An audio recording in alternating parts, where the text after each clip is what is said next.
So it was time for us to leave Lincoln. We'd had an amazing time meeting up with family and spending a couple of days at my parents' house, because the marina here was so secure you felt fine leaving it. But we also went and explored Lincoln, as we used to do when we used to live quite close by and catch the train in, and we found some fantastic places to have some food, as you can see in the following couple of photos, and we had a brief look round the cathedral. But anybody wanting to come to Lincoln can highly recommend mooring in the Brayford. So we saw friends, they came to see the boat, they ate lots of nice food, and we had lots of nice drinks, and we found a really good place up the top of Steep Hill called Bailgate Deli, which was a vegan restaurant. Can't fault the food, was excellent and very tasty.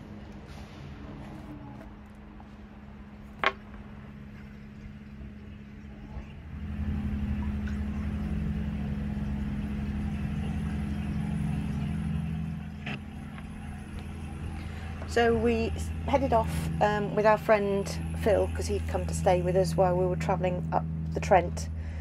We did a quick pit stop at the Pie Wipe and had a cheeky drink there, and then we headed to Saxelby for our first night and just went to the pub there for a meal and a couple of drinks until the next morning, when we set off to Torksey to catch the tide.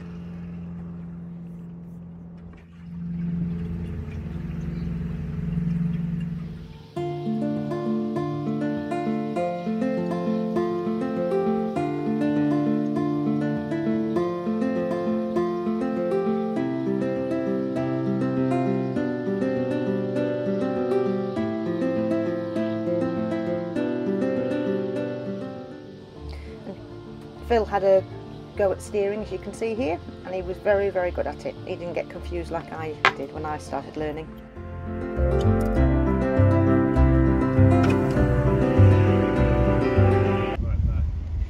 It's a big rock. It's huge. So we're just going into Torksey Lock and out up to West Stockworth. There were 3 other boats meant to be coming down at the same time, but they decided that they wanted to go down earlier, so the lockkeeper let them go and they'd set off already. So in we went, and the gates opened and we were out onto the Trent, heading north to Torksey. And this is the first time that Steve and I had done this, and obviously we had Phil on board as well. Life jackets on the 3 of us and Lexi of 2. Also had the map that we bought that's done by Nick from Trent Link on Facebook, and we used that when we were coming up to Torksey, and so it was out ready to use, and it shows you where all the sandbanks are and basically the line of the river that you need to follow. It's an excellent book, and we can highly recommend anybody getting it if they were going to go onto the Trent.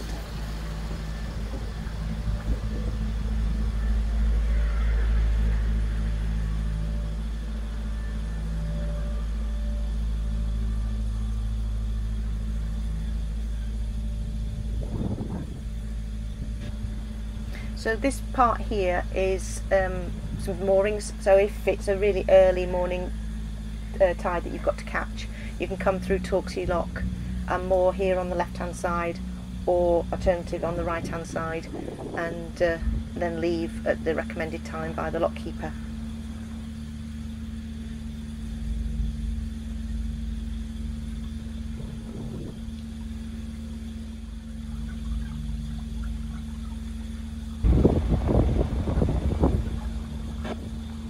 Apologies for the wind noise, we don't have a mic, it's just literally off the phone this bit, but just wanted to show you how wide it was, and you can see the village is on the opposite side, and then we've got the power station where Steve used to work.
So we could see the other boats in front of us, and they were well, going quite fast, and they were overtaking each other. And then we saw one boat on the left hand side, as you can see here, we thought stuck on the sandbank, and after we slowed down to come up to them, we shouted across, "Are you alright?" And unfortunately their gearbox had gone, so we asked them if they wanted a tow, which I must admit I was a bit scared of, because, as I say, it's our first time on the Trent, so we're novices. But I was just thankful that Phil was there too, because he could really help Steve get it all sorted out, and I just videoed everything.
First time up the Trent to West Ockwood, and we've had to rescue somebody. Gearbox, all the liquid, all the oils come out. Yeah. So, oh well, must be excitement on the Trent.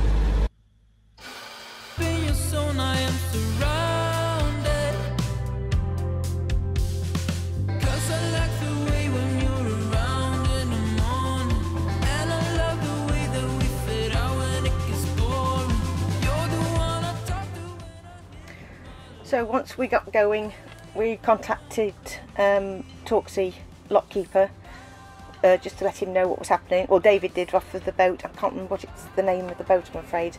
But he kept contacting them. We also phoned them just so they knew what was happening, which we needed to do, obviously, because we were at a set time. We had to be at Torksey Lock to be able to get in. And he advised that once we got close by, to let him off. You come alongside us and head off up there with takers. Let them get over this side a bit more. Right, Phil? Yeah. Alright.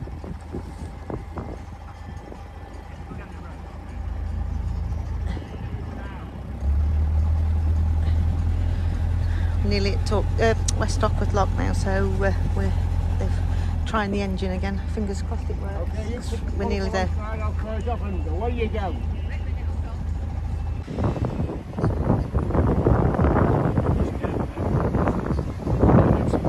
Yeah. Let's just empty it, ready for us to go in.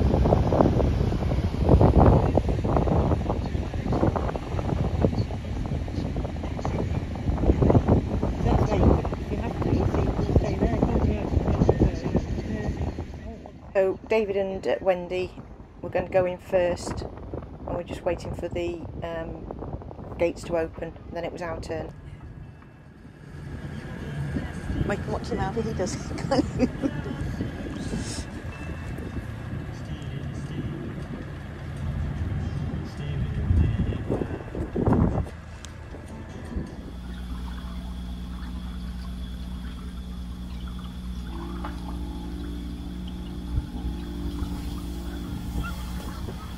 So we were coming up close, and they were just about to go in. The lockkeeper there, he shouts and tells you how to come in, because it's going quite fast, and you've got to take a sharp right bend to get in. And as you'll see, we didn't quite do the turn as neatly as Steve wanted to, as we were going in. We made a bit of a bump, but hey, it just added to the experience of coming up the Trent, towing somebody else. It all ended nicely in the end, and we managed to get a nice mooring.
So the lock keeper actually throws ropes down here, and you have to catch them, so you hold on to the front and one on the back, and I must admit I found it very difficult keeping hold of her at the front, and she did swing around a bit, but no damage done to anybody.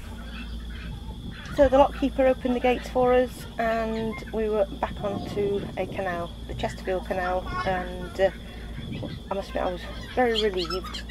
Wendy and David went first because they were going to moor up straight in front of here now, because their boat was coming out of the water anyway the next day, so it was quite lucky for them, so they'll be able to get the Blackington and now the gearbox. So we just went under the bridge, and you'll see on the right hand side we managed to get moored up.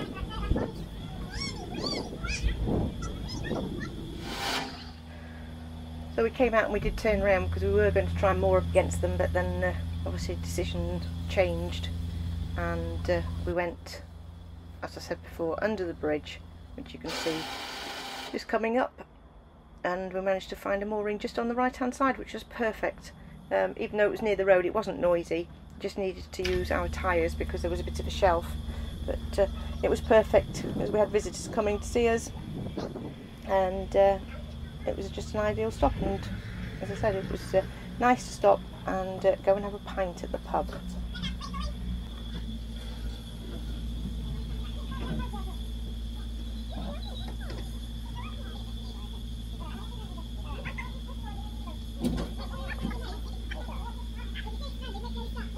Thank you ever so much for watching, and to everybody that has subscribed so far.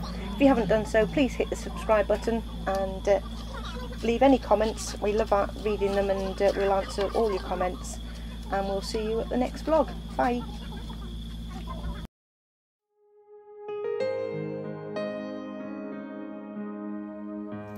Hi, Mexi the Boat Dog here. I just want to say a big thank you from all the crew on Never Too Late for everybody that subscribes and keeps watching our vlogs.